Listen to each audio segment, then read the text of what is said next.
takes Ritter to the end zone, looking for Pierce. Did he hang on? Yes. Touchdown. The back as I've been around. Here he goes again. Busts free. Jerome Ford down the sideline. Foot race. House call.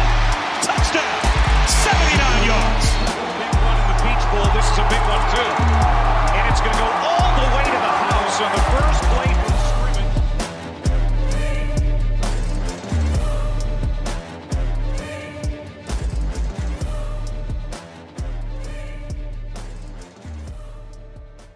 Happy holiday weekend, everybody. Welcome to another episode of Bearcat Blitz, taking you into America 250. Can't believe it. 250th birthday of the United States. July 4th weekend is here, and we are, of course, presented by FanDuel Sportsbook. I'm your host, Russ Heltman from Cincinnati Bearcats on SI, and you can bet on the World Cup all throughout this weekend. Throughout the holiday through FanDuel Sportsbook, the World Cup has been magnificent so far. I mean, one of the best tournaments in my lifetime for sure so far through the opening few weeks of play, and the top team thus far.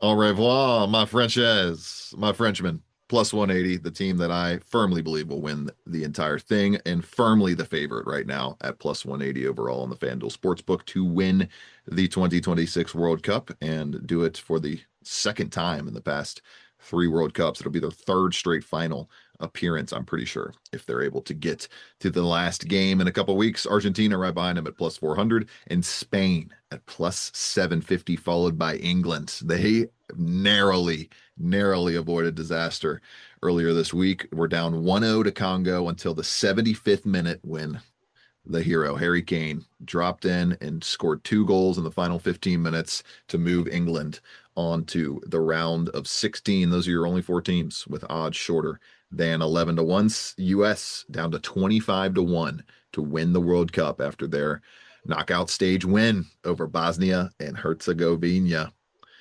Getting to all of the regular American football side of things, not the football side of things when it comes to Cincinnati Bearcats action coming up in just a few minutes. But first, we are going to update everybody on the 5-5 court case hearing that happened in the city of Cincinnati on Wednesday. Was that Wednesday afternoon? Yeah, Wednesday afternoon of this week. And then we'll get to some of the odds and ends around the football program. They lost a commitment in the class of 2027 earlier this week, and we have a set date for the makeup from the spring showcase. They're welcoming fans for a fall camp practice in early August to showcase the team and get people hyped up for the 2026 season. All that coming up on Bearcat Blitz, presented by FanDuel Sportsbook.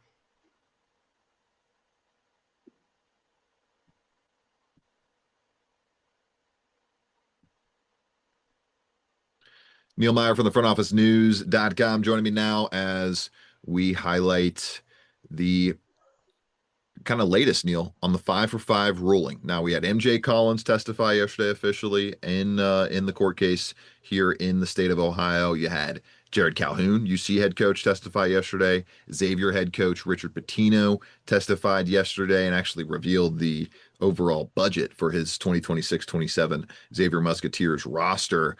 Overall, Neil, we're not going to get a ruling, I don't think, this week or this weekend. Expected to get a ruling by this time next Thursday. Thursday, July 9th is when a ruling is expected to go down. Not exactly sure where this is going to land, but given how many people testified, maybe this thing has a chance to pass. We shall see. But overall, they made their case known, did the plaintiffs in this one on Wednesday afternoon, and they're trying to get their hat in the ring to play one more year of college basketball and bring in guys like Colby King and MJ Collins to round out this Bearcats roster.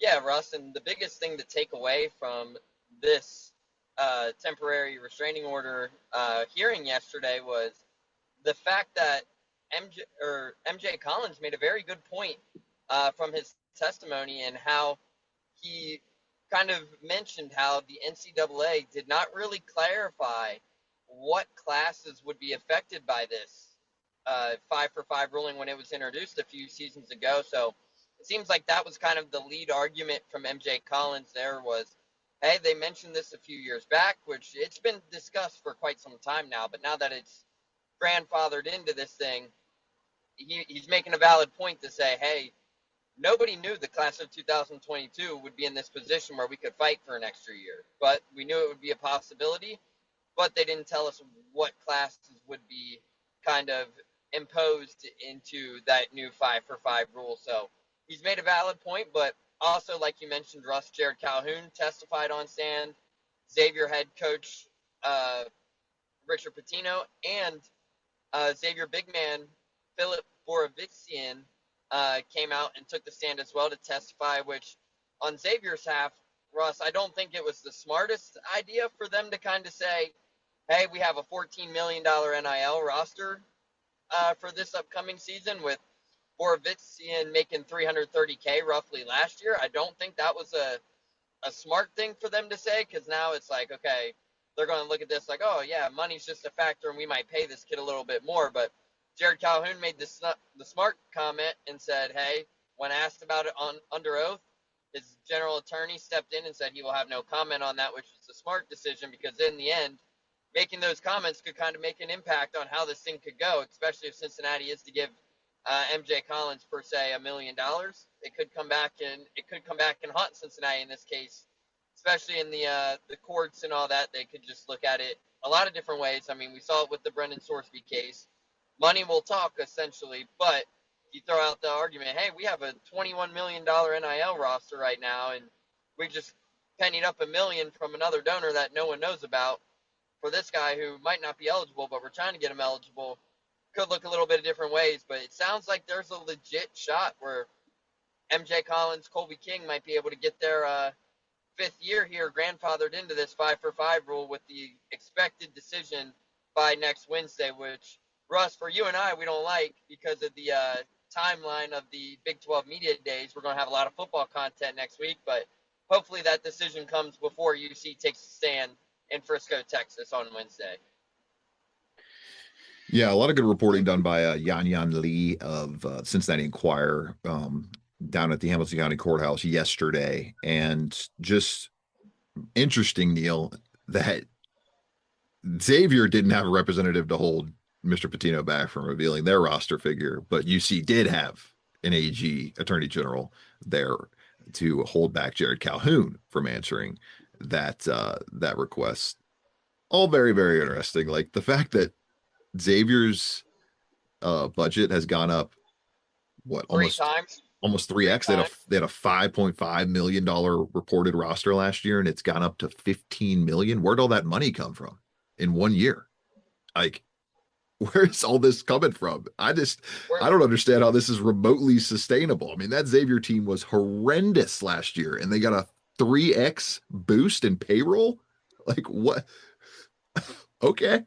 Same with the Bearcats, it seems, Neil. I mean, if that's what Xavier's payroll is, and UC is still able to likely, I mean, MJ Collins wouldn't be making this fight if he didn't have a home already set for where he's going to go. He wants to play for Cincinnati, and I'm guessing has that dollar figure laid down for what he's going to get if he is deemed eligible. I mean, UC, Neil, has to be upwards of 20 million for their roster this coming season on the basketball front. Has to be. There's no way, because they have a head and shoulders, not a head and shoulders better roster than Xavier, but I would say a little bit better roster talent wise than Xavier, and Xavier's paying 15 million.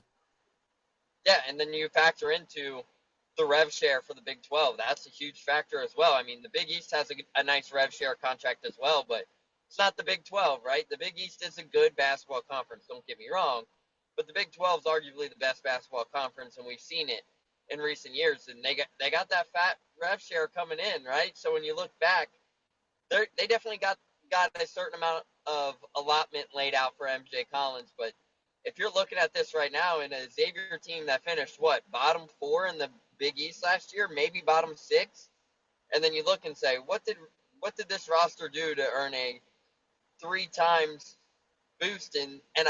I mean, they gave Mike Noir, the guy from LSU, I think roughly $5 million, roughly. So it's kind of curious, like where did all this money come from Xavier? But in the end, that's the NIL landscape. So it's going to be interesting to see how it plays out. But Russ, if Xavier has a $15 million limit right now, I would be safe to say Cincinnati has close of a $19 to $20 million NIL budget. Just absurd.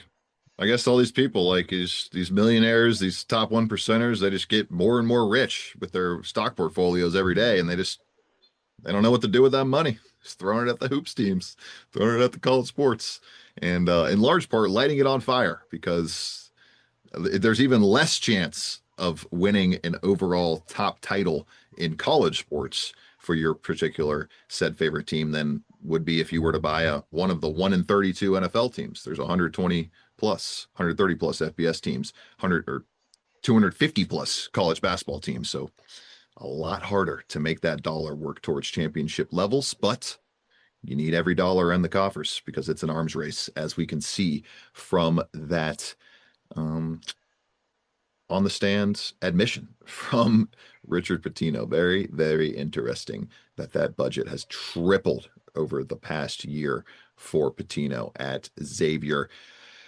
Neil, overall, Calhoun did not comment. We don't know exactly what he said about the roster. Was stopped from saying that, but I'm guessing was stamping the table for these guys to get an extra year. And overall, I mean, I don't know why the NCAA kind of stepped in it with this decision in the first place. They could have just grandfathered these guys in and you're good to go. And you don't have to worry about this issue moving forward at all. It's just a hard and fast 5 years to play 5 seasons.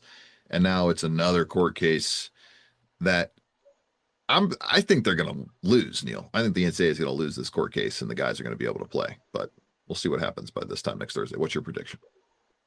Yeah, I'm right there with you too. I don't think there's a way the NCAA can kind of win this case, because if you look right now, right, the original statement had 15 players from the state of Ohio that came out last week, with MJ Collins and Colby King being 2 of the 15.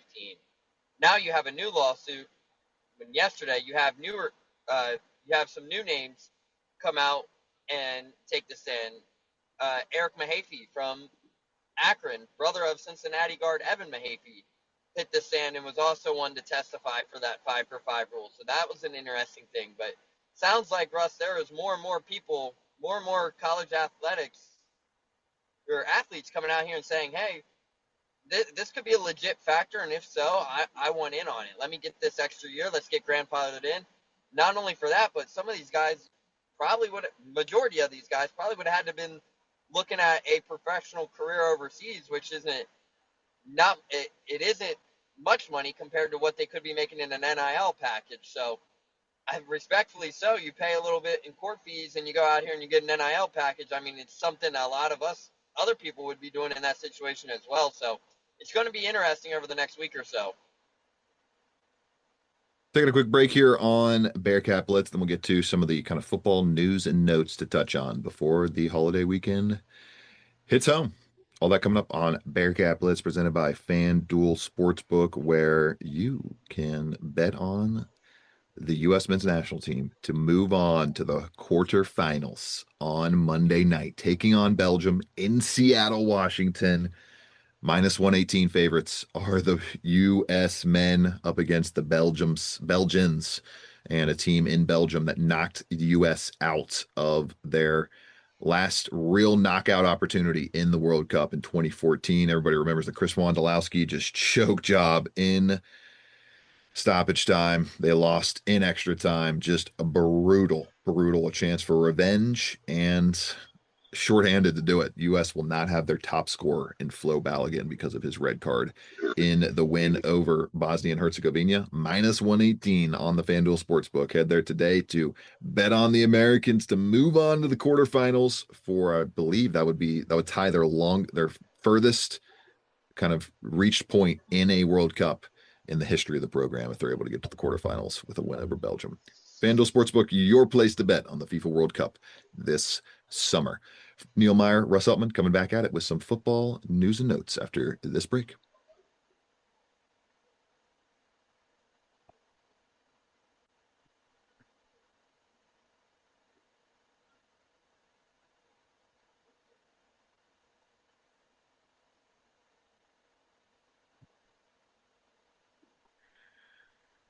Neil, you see, right when we got done kind of discussing and really featuring the class of 2027 for the first time in a few months, UC lost their lone defined wide receiver recruit in the entire class. There might be, I think, one of the athlete additions is expected to be a wide receiver for this class, but if not, I mean, even if so, they were down to one, maybe two total wide receivers in this class. Neil and Chad Willis gone from the Coffers. He will not be committing or playing for Cincinnati starting next year. He is flipped to the University of North Carolina and coach Bill Belichick. So Cincinnati now down to 17 commitments in the class of 2027 and no defined wide receivers committed in this class.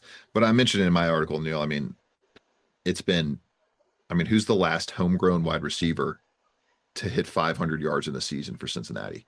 Is it Tyler Scott? I think that's the last one to do it. Yeah, I believe it is Tyler Scott when you look back on it, Russ. But it's interesting that you and I are sitting here on Thursday discussing a flip of a guy like Chad Willis, because for those who listened to the podcast earlier this week, when we were breaking down this recruitment class, I hinted at a potential flip for Chad Willis. You did. And he fooled me on that one because, Russ, I was thinking he was going to go to Auburn, right? That's a much better school than what UNC would be, but UNC gets the job done in recent weeks. He visited North Carolina back on the 22nd, the 22nd of June, and here in a short few weeks, he is now a UNC Tar Heel. So Bill Belichick gets the job done here in the transfer portal and the flip. But Russ, I mean, that was your true number one wide receiver other than Ronnie Gomiller, right? Ronnie Gomiller is listed as an athlete in the 2027 class. He will probably come in and be a wide receiver, yes. But Chad Willis was a guy whose recruitment was starting to take off. And if you followed us over at TFON, we were kind of hinting at it back in May or early June that we're like, yeah, this might be a flip season here. After starting to see some offers roll in, there was a video that went viral of Chad Willis making a nice one-handed catch in front of Marcus Freeman at a UA camp. And then you see the offers from Auburn, UNC, and a few others, and it was like, okay, this flip's bound to happen. It's just a matter of when. But for Cincinnati, I mean, you go from 18 to 17 and only one wide receiver in your class. So if I had to imagine, Russ, they're going to look out there and they probably already have a wide receiver in mind that they're looking at. But I would not be surprised if that's their next target in the 2027 recruiting class is another wide receiver to fill that void. Yeah, I mean, I would be stunned if we get to the start of fall camp and there's not one more wide receiver in the mix for this class of 2027. You'd never like to see guys flip, but I mean, it's not like I mentioned. I mean, until that pen hits that paper, man. Yeah, you never know. Anything's possible. And they just don't. I mean, Gianni Contosis is maybe the first real candidate to be a homegrown impact wide receiver. And we're entering year 4 of Scott Satterfield. I mean, this staff has just not relied on building and developing receivers at all. They've plucked them from the transfer portal and gone that route for the most part. And it's been successful. I mean, they've Cyrus Allen, they've gotten Jeff Caldwell drafted. I mean, this staff knows how to bring in good transfer wide receivers, and they've done it again this past offseason with JV Gibson and why am I forgetting the Kent State transfer? Cade Wolford, yeah.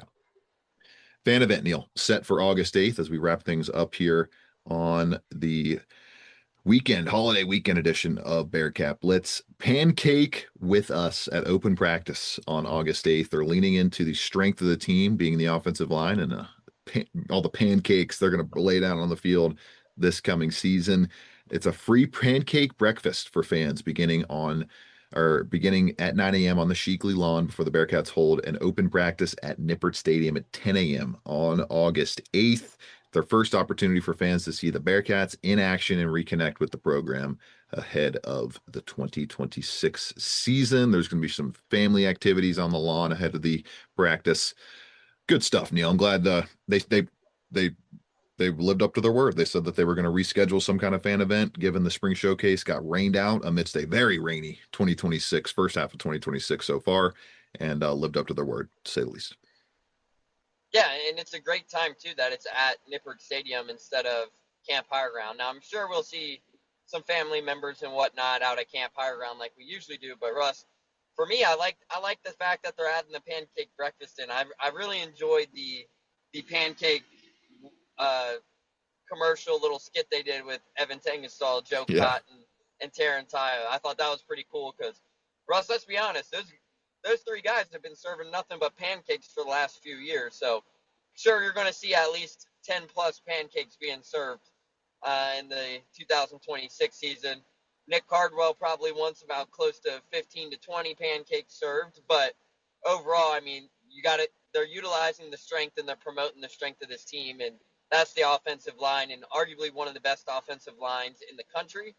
You're going to lean on that, right? So really like that they did that little skit. Seemed like the guys enjoyed it as well based on their reactions when they got to actually watch it back on the tablet. They thought that was really cool. So overall, I'm excited, man. I'm glad to see that they're living up to the word, especially get those guys out to Nippert Stadium in August. It's going to be a hot one. So fans, if you make the trip, make sure you're drinking plenty of water. Yes, it's early in the morning, but those hot August days, Russ and I know from being out at Camp Higher Ground, that August heat's no joke out here in Cincinnati. So excited to get out there to practice, but most importantly, excited to get the fans back in Nippert Stadium.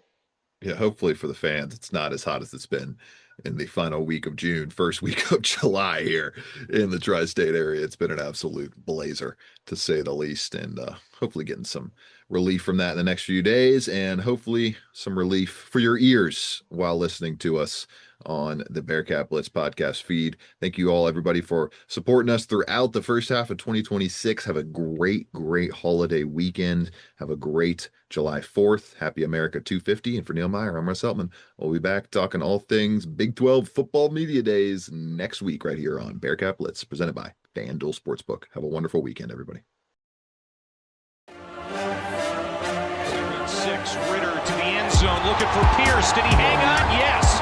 Touchdown. Back as I've been around. Here he goes again. Busts free. Jerome Ford down the sideline. Foot race. House call. Touchdown.